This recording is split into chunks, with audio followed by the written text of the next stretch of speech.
Well, hey, good morning. Thanks so much for joining us here on the Daily Brew. I hope you're off to a good start. I feel like all three of us sort of woke up a little sleepy this morning. Yeah. A little. I would say a lot. Maybe I think it progresses as you go down the row here. Yeah, like I guess I had it the best, and then it gets worse as you go.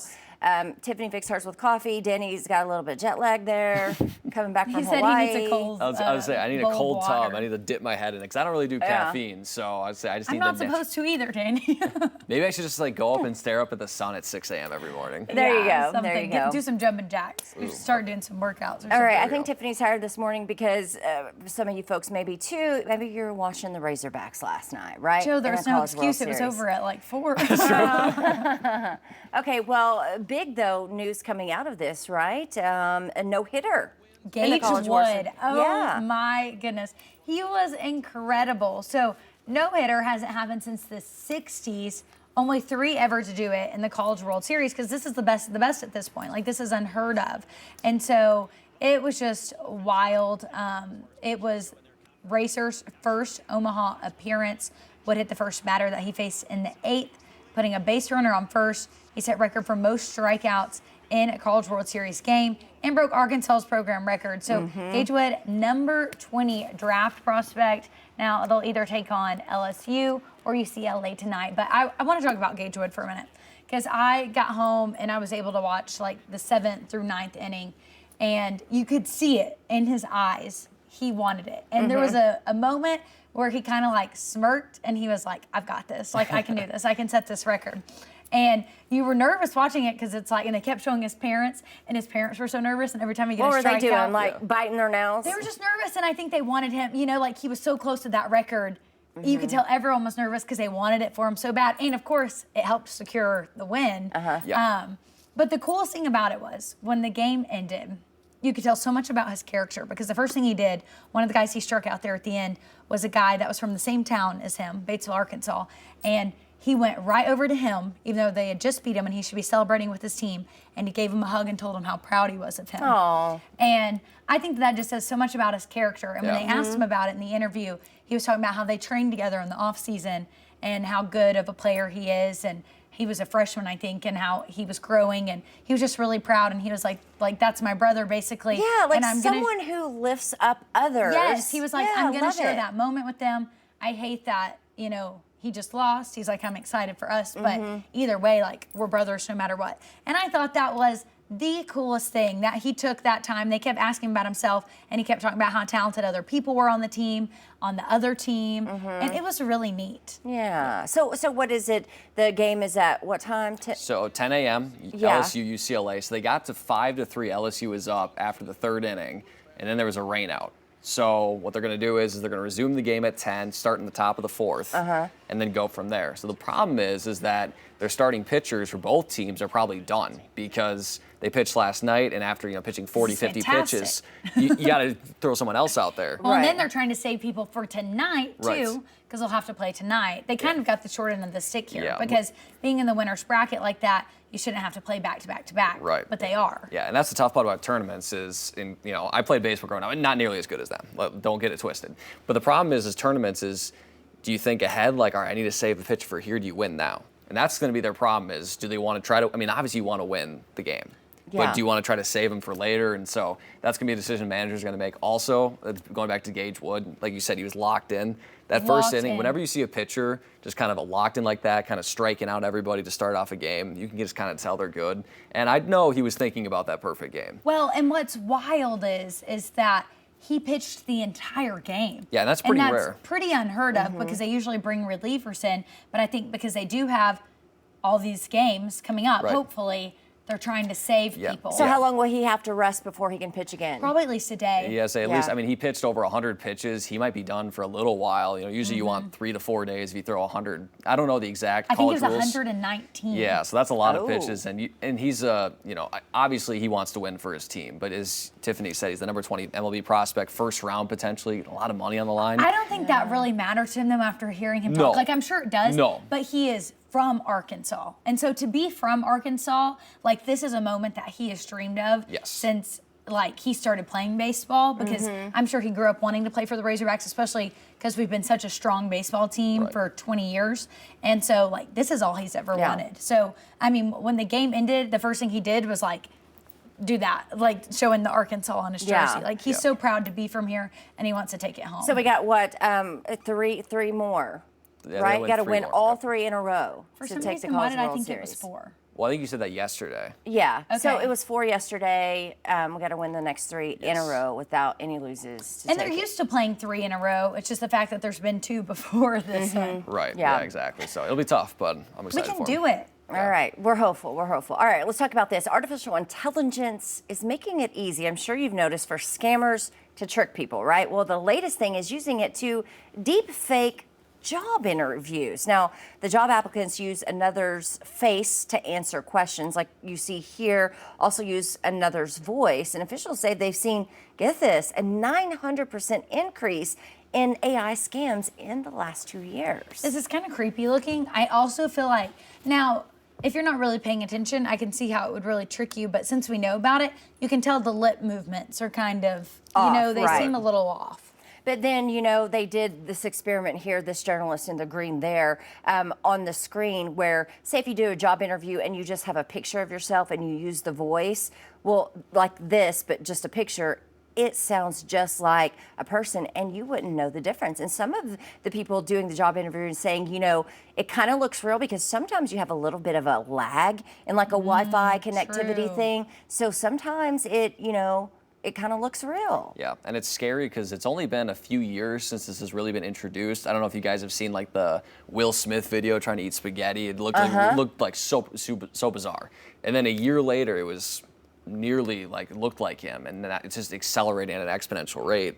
A lot faster than people yes. expected. Yes, so and I don't think people know how to keep up with it because there's only so much training we can do because it's only been around so long on how to spot if it's fake or not, Yeah, right? it's bizarre. All right, check this out. What are your thoughts on this? A Massachusetts brewery is making waves with their new rules. It's sort of a policy where they're saying kids must be seated with their parents at all times. That's their rule. So are you going to a restaurant with a rule like this? A brewery, I feel like that's different, right? Yeah. Like that is a bar where they have alcohol and you typically probably only have like people of age going to that. So if you are going to bring your kid, I can see why they would have that rule. They don't want kids getting into things they shouldn't be. They don't want kids like annoying people who are there. I can see that. And just like in a brewery, there's probably things that kids don't need to be touching and running around. Now, like a restaurant, I feel like you can't control that at like a normal family restaurant. You Well, know? I guess this sort of sparked when they were saying, you know, there was a kid who reportedly threw some rocks into a nearby highway from the beer garden and then climbed on the tables. So they're saying it's necessary, but other breweries have kid curfews. See, I think none after 6 o'clock. A curfew is really smart, right? Yeah. Especially like at a brewery, it makes sense because if people start drinking, like it's just good to have the kids out of there. So Yeah. that makes more sense to me than banning them completely. But at what point are we having to tell parents, hey, make your kid behave? Yeah, Right? I That's agree. a bigger it's thing. getting out of hand. I mean, I know it was like movie theaters have instituted some rules like that. Like if they're under the age of 14, no matter what the movie, they need to be there. I know Mall of America, shout out Minnesota, they have a rule. I think it's like under a certain age, you have to have parents with you. It's just, Well, that's such a big mall, too. I know, and that makes sense. It can be kind of dangerous, so that makes sense. But it's just, all these rules are getting instituted. It's just kind of crazy, but at the same time, I mean, it's kind of necessary with Kids things. just don't know how to act sometimes. Yeah. Well, I feel like We need more discipline parents, in the there's a lot world. of parents. Yeah, it goes. We need more falls back. discipline. Yeah. Some phones taken, some groundings. Getting into the roles now. All right, have you guys seen this? A couple was allegedly caught on camera accidentally, they say, destroying a piece of art in an Italian museum. It's the chair there. I've seen it's this. called the Van Gogh chair. Oh. It's terrible. Get ready for it. Okay. Oh, this thing, it's done. It's just like, Oh, Now, the museum has declined to provide an estimate of its value. It's been restored. This footage released with officials calling it a museum's worst nightmare. and you know what? This is one of those videos. We see why many countries don't like American tourists. because we want to sit on things and touch things for that perfect social media picture. I'm just like, were there signs saying "Don't sit on me"? I mean, it's a bedazzled chair. You'd have Why to would imagine, you? and it's like it's all I want alone, that right? in my house. Yeah, You'd have to imagine. Okay, we probably shouldn't sit on this. I know. Maybe they thought, I wonder if it had a sign or if it's just there, and so they thought it was just there to sit. Yeah, and it maybe was a it's like piece of art. a bling chair you Well, sit in. they need signs. I mean, there's signs on Tide Pods saying not to consume them. We need to be told how to do things. It's kind of ridiculous, but Right, who I knows? believe it. All right, there's a special ring which was believed to once be owned by Marie Antoinette, right? It's now that's on beautiful. a world tour. Ooh, look at that. It's looking for a potential buyer. So if you're interested, 10.3 carats. ooh, a little out of the price range. Sounds Yeah. like it's made for me, guys. Well, this one dates back to the 18th century and it resurfaced in 1996 and it's been hidden from public eye since. It's expected to fetch about $3 to $4 million.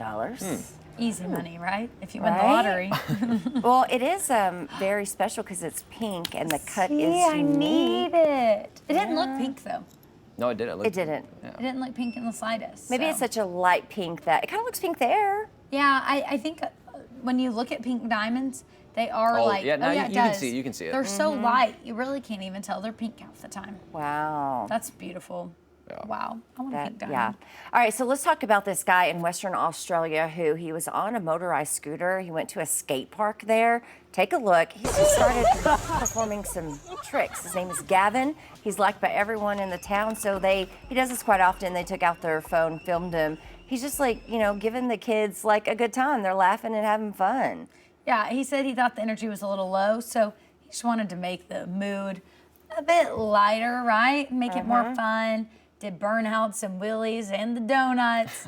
He's just living his best life. I love to see this. I love to see people trying to bring a smile to other people's faces. I love it. That is cute. All right, so let's talk about in Chesapeake Bay where they're celebrating their anniversary there with a crab cake. This one cringes gets Danny us. out a little bit. It just and as Tiffany was saying, how warm it was. Yeah, the world's largest crab cake It right doesn't look here. pleasing, does it? No. No, where's the Parmesan crusting? Where's the On the bottom there, I think. I feel like it would have been better if it would have been like a tower of like little crab cakes.